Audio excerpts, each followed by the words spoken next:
Okay, we're just gonna do this. Welcome. I don't know what to... So, welcome to my new experimental thing that I'm about to explain to you. Hi, I'm Lindsay Crane. I don't even know where to begin. I don't know where to start this episode. So this is kind of an experiment. I have not done this kind of episode before, but today I just want to talk about, I'm going to introduce a bunch of different projects that will be long-term projects. And if you like this kind of episode, then maybe I can do more like this, updating you on these projects as I go along. So,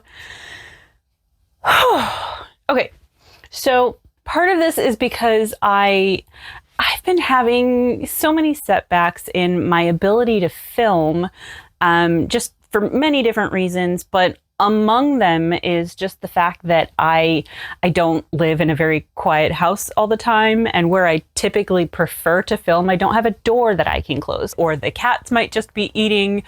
Sometimes I can't work on my project, which is the case today. I wanted to work on a project for my next video and had another setback, and it is all wet and I cannot work on it. So I wanted something more casual that I could do, to just sit on my bed behind my closed door and, you know, just share some things with you. So I took inspiration from the Giddy Stitcher. From the beginning of her channel, I have liked that she's done these episodes, and I kind of wanted to do it myself. But so like cross stitch channels, they do floss tube, knitting channels, they have their knitting podcasts, and, you know, all of these different crafts have their own kinds of ways that they vlog updates. And Michelle May at the Giddy Stitcher, as a fellow multi-crafter, she was doing her crafter's log.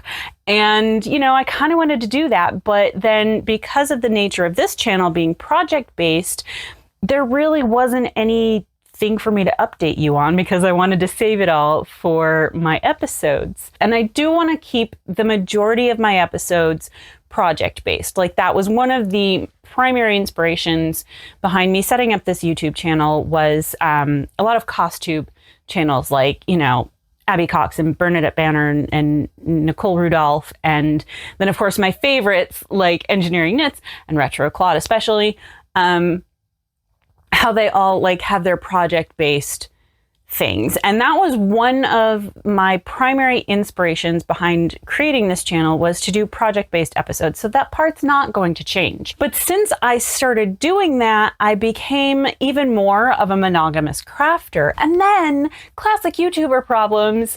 I, you know, will want to work on a project, but I need to film something of it, and then I can't film at that moment, so I can't work on the project. So I don't work on it at all. Like, there's always something. So what I need are a bunch of additional long-term projects that I can just work on in the background. I might do like 2 stitches on something in a month. Who knows? But I feel like if I establish that I'm going to be working on these long-term projects and I'm not going to be filming them, but I can do episodes like this, you know, like this crafter's log, then I can just give you updates when there's enough to update you on. So today what I'm going to do is introduce you to the projects that I would like to start. And now the heat's kicking on, but you know, this is a more casual episode. Don't worry about it, Lindsay. You don't have to worry about the heat kicking on. There's going to be crappy sound. Like, that's just going to be the nature of these episodes, because it has to be something that I can just film in bad lighting with bad sound, as long as I can close out the noises from the rest of the house. So my goal in choosing these projects that I'm about to show you today, some of them are things that I've just wanted to work on for a long time, but that may not be worthy of their own full episode. And then I also wanted to make sure that I had like one of each craft kind of thing. So I have a bunch of different things. Each one is a different craft. And there are a couple other like long-term projects that, like, I've got a granny square cardigan that I've been working on forever, and I don't know yet if that's going to be its own video or if that will work its way into this. We'll see. But so first, I'm going to introduce you to a bunch of these projects, And that'll be today's episode. And we'll just go from there. And if you like this kind of like chatty, going over my project kind of thing, then I can keep doing them. So let's see. I've got a pile of stuff. Where shall I begin? Actually, let's start with one of my needlepoint projects. This is from my box of I Don't Wanna. And I took it out of the frame because I needed the pieces of the frame. So this is, I first showed you this project in my my box of I Don't Wanna video. So I've got this Monarch Horizons take-alongs. There we go. This is Orchids and Palm Leaves, beautiful Art Deco piece. I have one in this style completed already. I have a couple more in my stash, including a few big ones. And I really want it done, but it's just kind of, I don't know why I haven't enjoyed stitching on it as much as I would like. At first it was because the threads were like really threadbare. I did do some work on it in the past year, and now I'm down to like, there's just two colors. Everything left that you see is just two different color blends. So it's been a little tedious, but I need to like work on it. So this is going to be my needlepoint project, my long-term needlepoint project to begin with, that I don't have to film, that I can just work on, and then I'll show you, what I work on. I'll show you my progress in these videos. But when I finish this, I think the next one is going to be this one. Let me not put the crinkly bag next to it's open on the bottom. That doesn't help. Let's take this out. Okay. This is Tapestrations. Is there a date on? I don't think there's a date on this. I think I looked for one the other day and didn't find one. But it's called Calico Farm. Now, the reason I'm choosing this one is because the canvas, we can see the canvas is just the line art, but it's 14 by 14. And all of my other long-term, larger scale needlepoint projects that I really, really, really want to work on are too big for any of my stretcher bars. So I do have two sets of these 16-inch stretcher bars. So that's the reason I'm choosing this one, is that I actually can fit it on my stretcher bars, because I need to buy a scroll frame and I just can't seem to get around to doing it. Like, they're not even necessarily that much. I just can't do it. So after I finish this, I will work on this, and that is the needlepoint portion of this long-term project. Now, I do think I'm gonna get something else out of my box if I don't want it, but I have like a ton of stuff piled up on it. Yeah, I have a bunch of stuff piled up on it. So my knitting project. Oh no, I lost a ball of yarn. Where'd it go? All the way over there. Come here, yarn. All right. Y'all are also going to have to tell me about how long these should be, because this might be too long. So one of my long-term goals is that I have my stash of yarn from college from like 2005, 2006 that I'm trying to work my way through. And that was inspired by Retro Claude's Stash Busting series. Highly recommend. Very fun. One of those yarns that I had just in abundant quantity was homespun yarn. And I finished my crochet tunic in it. It is what I'm making my granny square cardigan out of. And then I had completed a part of it with this, I had knit some leg warmers, but they turned out just way too big. I did it in a 2x2 rib, and they were like, with this bulky yarn, they were just way, way, way too big. So I ended up frogging it, but I think I want to knit these back into leg warmers. But I think it's just going to be, I'll just do a plain stockinette, and I think that will also serve this yarn a little bit better and like let the color variation show through. That's the knitting project, is these leg warmers. It's just plain stockinette. I do think I'm going to use a vintage leg warmer pattern. Not directly, because the gauge is going to be way different, but I will use it to help me determine how I should shape them. That's why I had done it in a 2x2 rib, because I thought it could, fit around my calves better. I have very large calves. But so in stockinette, I'm going to need to like have a little bit more shaping. So I'm going to use a vintage pattern to help me determine where that shaping needs to take place and then just wing it. So that's my knitting project. Crochet project. I've been planning this one for a long, long, long time and have a big bag full of yarn.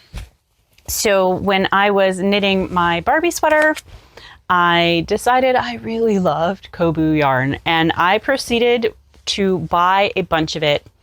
And at one point it was on sale. And so I bought like one of every color.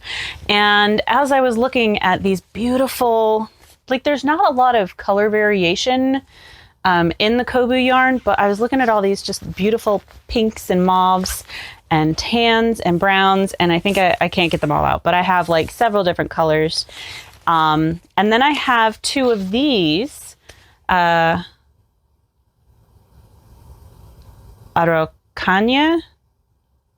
Umbrel DK cotton yarn. So these are cotton bamboo. This is just cotton, but they're like the same. I think they're the same weight and everything. So I have this green to go along with them. So I'm going to finally make my granny hexagon cardigan. I've been wanting to make a granny hexagon cardigan and I'm going to use my Kobu yarn to do that. And that's one of those things where it's like, I'm not sure if it's worthy of its own episode because like it's sort of retro, but nobody in the 70s was making cardigans in this way. Not that I'm aware of anyway. So yeah, that's, let's see if I can get my whole color palette. I have so much yarn in this bag. Yeah, I've got the, what do we have? We have peach, terracotta, pink. I can't hold it. Yeah, forget it. Mauve. I think I have a pale pink, which I actually, honestly, yeah, pale pink. Oh, in this light I can see a difference. Usually I can't see a difference in those.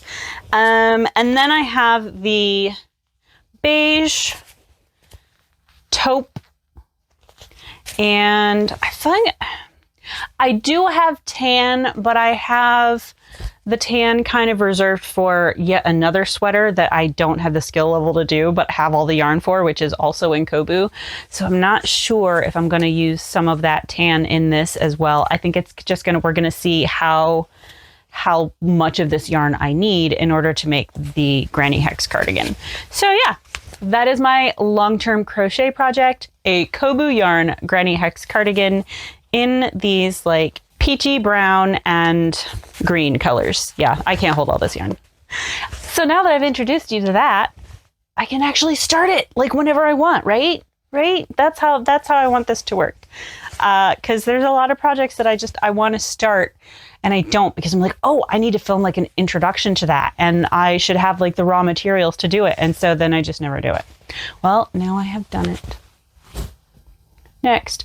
All right, actually, let me get in this box first. I do have a cross stitch. Okay, so I'm getting into my box if I don't wanna, which just now also has some unfinished things. My cross stitch long-term project has to be this. Like I have to get this out and I have to finish it. Poor Appa. He's never been finished. So this is another Monarch Horizons Art Deco Floral. It is, in fact, where'd you go? It is, in fact, the same artist as this one. So I love this piece. And like the splatter, like I adore this. And I hate working on it. But like, I'm not that far. Like, I just need to finish some of these flowers. But I don't know, it's just been very tedious and I need to put it back on stretcher bars, which, come to think of it, I won't be able to have this on at the same time as the Calico Farm. So I probably will need to finish this and this before I can start this. Anyway, this is going to be my long-term cross stitch project because it already is a long-term cross stitch project and it shouldn't be. Like, it's the number of stitches in here, I should be able to finish in like a week or two, but I don't enjoy working on it for some reason and I don't know why. I think I just like cross stitching in big blocks of color. I don't like doing little detailed stitches, but we're going to put that on my list because I also just want to make sure I have a cross stitch project. Anything else in here need to go? Oh, no, those are going to be episodes though. Okay. And then we have sewing. So I thought about, should I have a garment sewing long-term project? But honestly, garment sewing, the things that I make should not be long-term projects. They should be things that I, do in a week and finish. So I'm not going to do a long-term garment sewing project. I need to just do those. But I do have 2 sewing projects, one that I will do by machine and one that I will do by hand. So one of the crafts that I've been wanting to get into is quilting. And I always feel just really daunted by, I need to be able to lay things out. I need to collect a lot of different fabrics. There's just so many parts and pieces that go into it. And when you're a multi-crafter, I don't know, it just feels overwhelming. However, there was one day at Goodwill when I found this bag of jelly rolls. Now, I bought them because they were, jelly rolls and cheap. The gray is not really my thing. Gray is great as an accent color to 80s Art Deco. Love that. But on its own, gray is not really my thing. So I think this is just going to be a great way to practice. Inconsequentially, I can just start sewing the jelly rolls together. I'll see if I can find a fun jelly roll pattern, but in general, it's just going to be a nice piece by piece practice quilt for me. Because when I really do get into quilting, I want to make a strawberry quilt and I want to make a Lisa Frank quilt. So, those are going to be I'm going to be putting pressure on myself to get the right fabrics and figure out the right pattern. So this will just be great practice to just start putting things together. It'll help me practice sewing longer, straighter lines and, just get really a lot more familiar with my sewing machine in a way that's inconsequential because they were just cheap Goodwill jelly rolls that I don't particularly care about. And then my mom, I think, does like gray. So when I'm done, she might enjoy having this. So that is my long-term machine sewing project. Gray and blue jelly roll quilt. And finally, I think there's only one more thing, right? Yeah. Okay, so the last thing is one of the other new things that I've been wanting to do is paper piecing. And a couple months ago, I have a hexagon punch that I bought as a preschool teacher. And so several months ago, I just took some, packaging material and I punched out a whole bunch of hexagons. But I haven't really done anything with it because I'm well, should I start this? What fabric do I use? So I do have a couple options. I went digging through my fabric stash to try and find things that go together. And there are some that are just too precious that I really want to make sure that I use them for the right project. So I tried to find just some batches of fabric that I can use for a hexagon quilt and just start practicing paper piecing. And so I have 2 options. The only thing is neither of them have enough. This is the batch that I definitely love, but it's only 4 little tiny bits of fabric. So I've got these that I could start with. This is really this is all there is to this. There's not a lot. And it even was something before. All of this fabric is thrifted, by the way. But this is really beautiful. And then I have just this solid color and then this little rosy color. So anyway, I think these would be really beautiful together, but it's not enough on its own. I need more than 4 pieces. And also I don't know what I would be making it into. It's not going to make a ton of hexies. So I'll probably only end up with a placemat. Will I make a pouch, a purse? I don't know. And then I have my other option. Let's see, that I can't quite decide. So I've got some of this. This is a scrap. And this I love. And then I've got a larger piece of this one and this one, as well as this one. This one's actually from my attic haul. It was my mom's. I don't particularly care for the diamond pattern on this, which I think is why it'll be great for hexies, because then I will be able to cut that all up. But I don't know for sure if these all work together. Oh, and there's also this tiny square of red polka dot and this tiny square of whatever this is.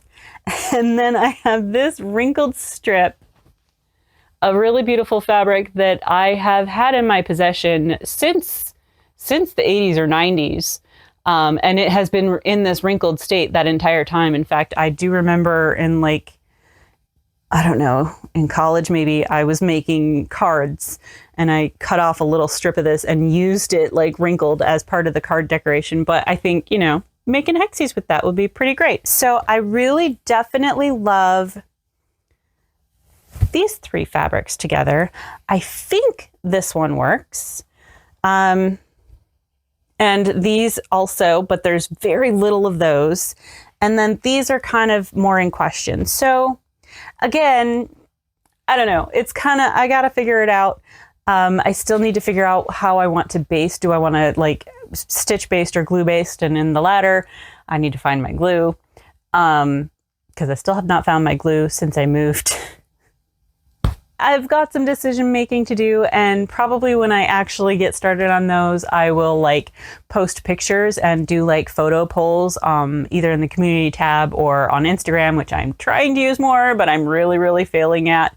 But anyway, that is still something that I want to get started. And the whole point of this is that now I can start them, and I won't necessarily be filming these. There might come times when I'll like think to like shoot something really quick to you know, have some kind of visual, but I really just wanted some long-term projects that I could work on when I can't film, basically. Who knows when I'll actually start them, but you know, now I can give myself permission to actually start them. To recap, I've got my cross stitch project that I just need to finish. Got my needlepoint project that I also need to finish.